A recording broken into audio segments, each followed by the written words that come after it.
Estamos iniciando pela TV Câmara de Tupã o programa Mão na Roda, programa do Rotary Club de Tupã, que visa levar até você informação, conhecimento e também conhecimento a respeito das muitas profissões, porque Rotary Club é um clube voltado para profissões e para profissionais.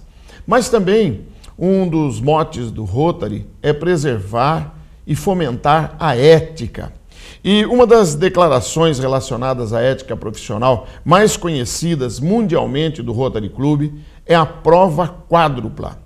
Acontece que em 1932, os Estados Unidos passavam por uma recessão muito grande, problemas financeiros, e muitas empresas estavam falindo, fechando as suas portas, e, consequentemente, muitos trabalhadores estavam ficando sem o seu trabalho.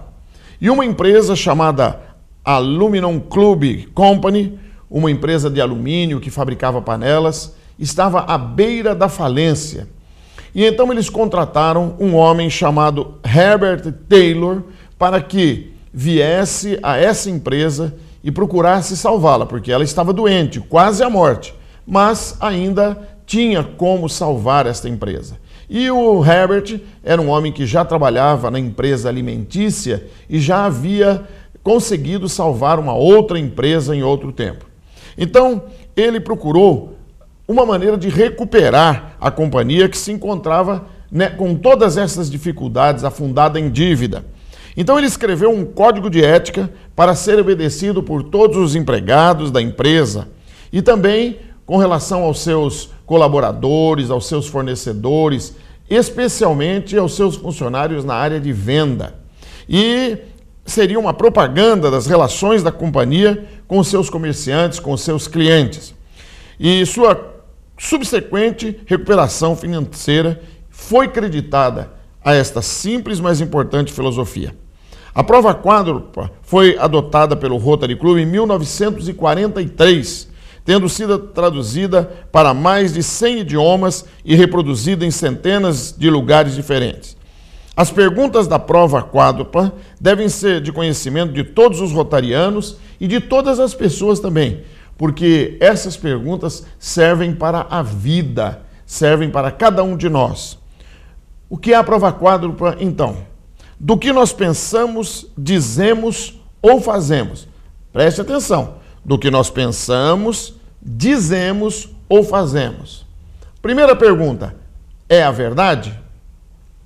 Segunda pergunta, é justo para todos os interessados? Terceira, criará boa vontade e melhores amizades? E por último, será benéfico para todos os interessados? Pensando nisso e aplicando isso à vida como um código de ética, Herbert Taylor conseguiu salvar a empresa e transformar a prova quádrupla nessa declaração ética que nós rotarianos usamos e passamos para você. Eu vou repetir. Do que nós pensamos, dizemos ou fazemos? É a verdade? É justo para todos os interessados? Criará boa vontade e melhores amizades? Será benéfico para todos os interessados? E neste programa nós estamos recebendo a professora Luciana Leal. A professora Luciana Leal, que aliás já nos honrou com a sua presença neste programa, em outra ocasião, para um outro assunto.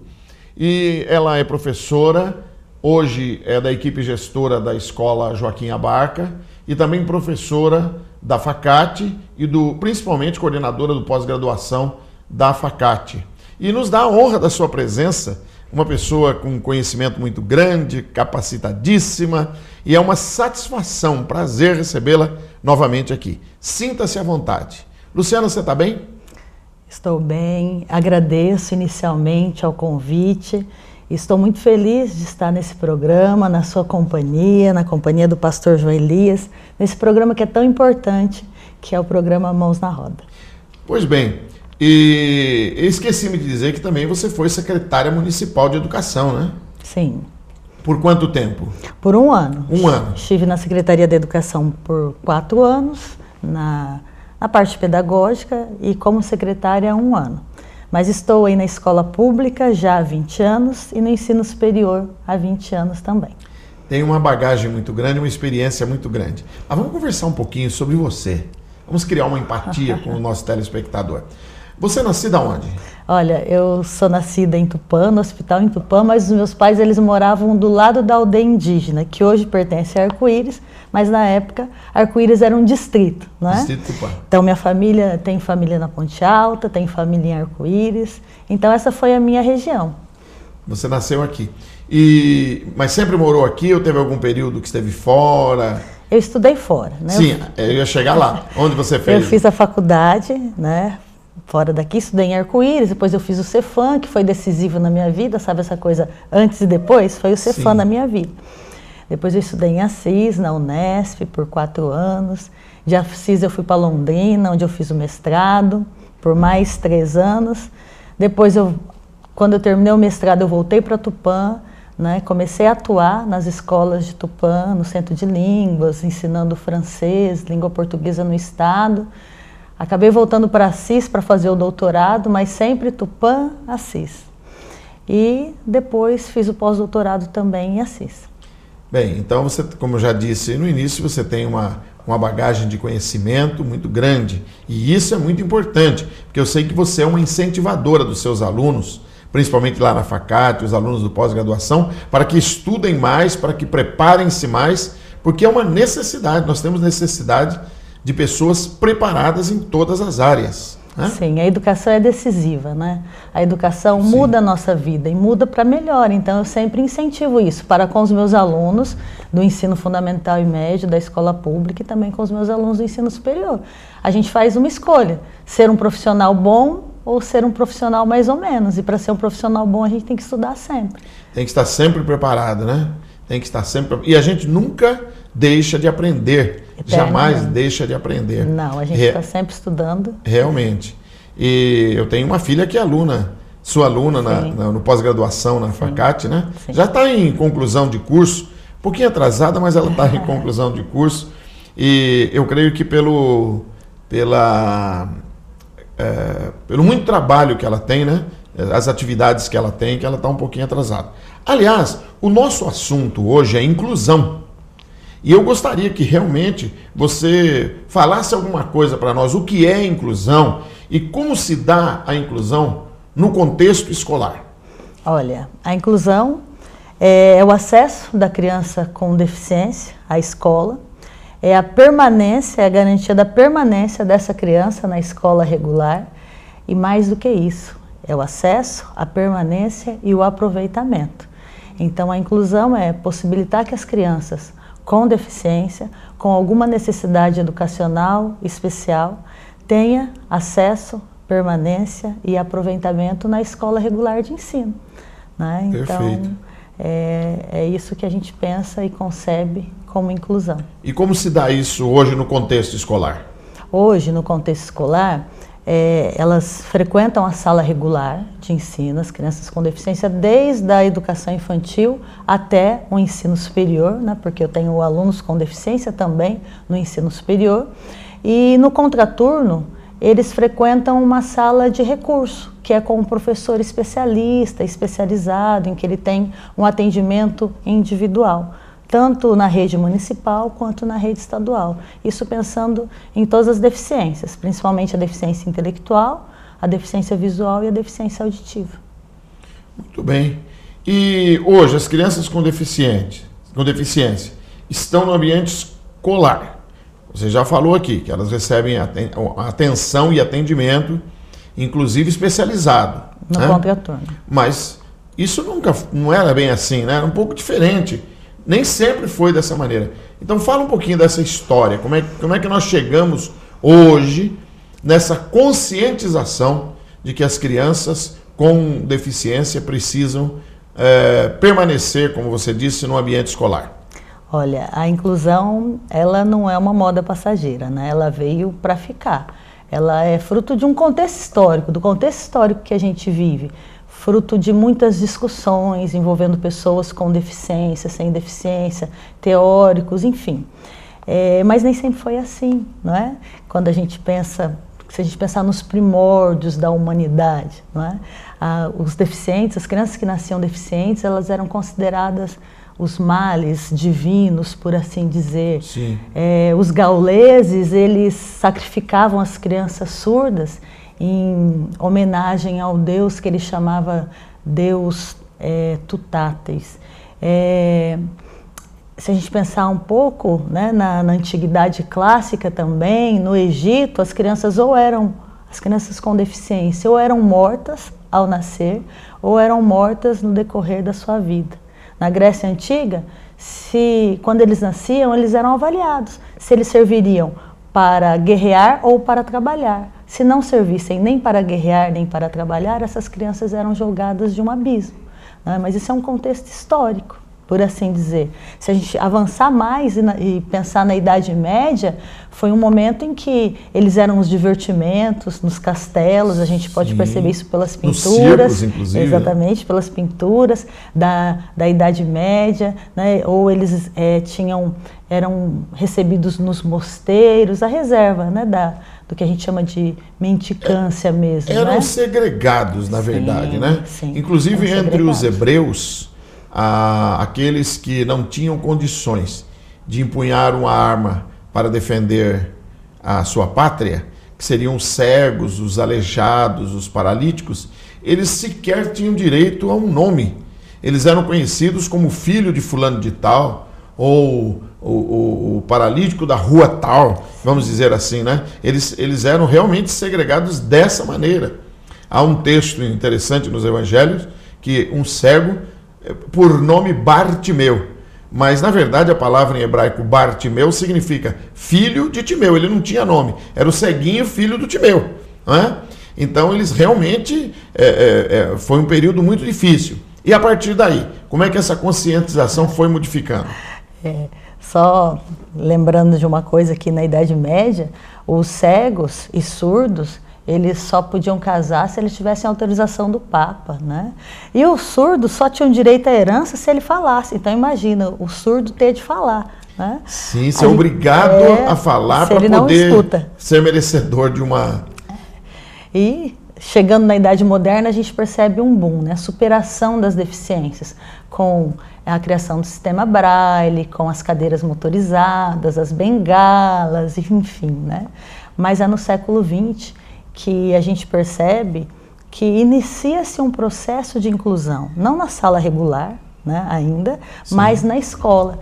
No estado de São Paulo, a gente tem um decreto, 8.881, que ele é de 1933. E esse decreto, ele já preconiza que a educação especial, ela tem de se dar no ambiente da escola regular. Então, é o início, por exemplo, das chamadas salas e classes especiais, que eram as classes para as crianças com deficiência, que ficava geralmente a última sala da escola, aquela lá no cantinho, aquelas crianças que estudavam lá na mesma escola, mas não participavam de um intervalo com todos os outros, né? Era uma inclusão que não era uma inclusão. Mas a gente tem que pensar que o processo teve de existir, né, para a gente chegar Precisou o que a gente ter um tem início hoje, para chegar onde nós estamos hoje, sem dúvida. E depois, no final do século XX, a gente já tem a transformação dessas salas especiais em salas de recurso, que é o momento em que essas crianças elas são inseridas na sala regular e só no contraturno que elas frequentam a sala de recurso, né? Então isso é um processo que é lento, porque na educação tudo é lento, porque para transformar é devagar, mas é um processo que tem caminhado, e que tem caminhado positivamente, eu avalio. E nós temos visto bons resultados disso. Sim, temos visto sim, né? Porque todos ganham, né? Sim. Com a inclusão todos ganham. Se a gente pensa que a escola tem alguns objetivos, né? Eu ia perguntar isso, quem ganha com a inclusão? Essa seria a minha próxima pergunta. Então vamos lá, quem ganha? Já que você disse que todos ganham. Todos ganham. De que maneira? De que forma todos ganham? Se a gente pensar que a escola... Primeira criança, né? Se a gente pensar que a escola tem alguns objetivos, né? Sim. Que é possibilitar a construção do conhecimento, que é preparar esse indivíduo para o trabalho, que é socializar, que é integrar, todos ganham. Porque o aluno que tem deficiência, ele convive com modelos positivos de aprendizagem. Então, ele aprende mais e melhor. Ele aprende que ele pode contar com o outro, né? Então, o aluno com deficiência, ele aprende. O aluno sem deficiência, ele aprende a respeitar a diferença. Ele aprende a lidar com a diferença. Ele aprende a ajudar o outro, né? Todos aprendem porque eu acredito que nesse processo a gente consegue construir uma sociedade mais solidária. E mais justa também, né? Exatamente. E se a gente conseguir, de fato, construir uma sociedade mais solidária, nós vamos cumprir, acredito que com o maior propósito da educação. Muito bem, perfeito. Nós estávamos falando sobre oportunidades, sobre as coisas começarem a mudar. Na década de 70, eu trabalhei numa instituição financeira, trabalhei num banco. E, assim, todos ficavam admirados porque o chefe do departamento pessoal e um dos melhores advogados que aquela instituição financeira tinha, ele era portador de deficiência visual, ele era totalmente cego. E era um advogado, pense num advogado que resolvia as coisas, né? Que resolvia as coisas. E eu posso falar com propriedade e falo, você fala assim, eu tenho alunos na faculdade que são portadores de deficiência, e eu ia falar também no pós-graduação, porque a minha filha Débora, ela é deficiente auditiva, ela usa aparelho nos 2 ouvidos, ela é graduada em pedagogia, já fez um pós-graduação, está fazendo o 2º pós-graduação, ela é concursada numa prefeitura aqui da região e é professora, já vai completar 4 anos que ela está trabalhando. Aliás, ela já foi professora também concursada em Tatuí e em Capela do Alto. Tatuí porque nós estávamos próximos, de Capela do Alto é 11 quilômetros de Tatuí. E depois, quando ela passou no concurso em Capela do Alto, ela preferiu porque estava próximo de casa. Quando nós voltamos para Tupã, ela veio conosco, prestou concurso e passou e está feliz. Então, eu posso dizer que a minha filha participou também do processo de inclusão pelo fato de ser deficiente auditiva. Então, a experiência eu tenho dentro da minha casa, né? Então, eu posso falar com uma certa propriedade. E aquilo que você está dizendo realmente, né? Eu até posso dizer que no começo, nas primeiras séries, ela foi um pouco discriminada. Mas depois, à medida que a conscientização foi aumentando, né?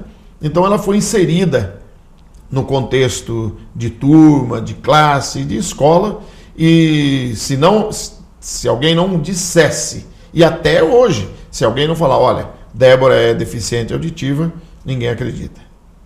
E eu devo considerar que a Débora, para além de tudo que você disse, ela é uma excelente profissional, porque eu já tive o prazer de trabalhar com ela. Sim, ela é muito dedicada, né? Sim. Muito responsável, muito dedicada. Ela abraça realmente com amor a sua profissão. E é como você, porque eu vejo que você ama a sua profissão como professora e se dedica e faz o seu melhor. Luciana, nós vamos ter um pequeno intervalo. A nossa conversa está boa, o nosso papo está muito bom. Vamos ter um pequeno intervalo. No 2º bloco, nós voltaremos a falar sobre esse assunto que está muito interessante e eu tenho certeza que os nossos telespectadores receberão muitas informações que com certeza não sabiam, porque muito do que ela está dizendo aqui eu também não sabia.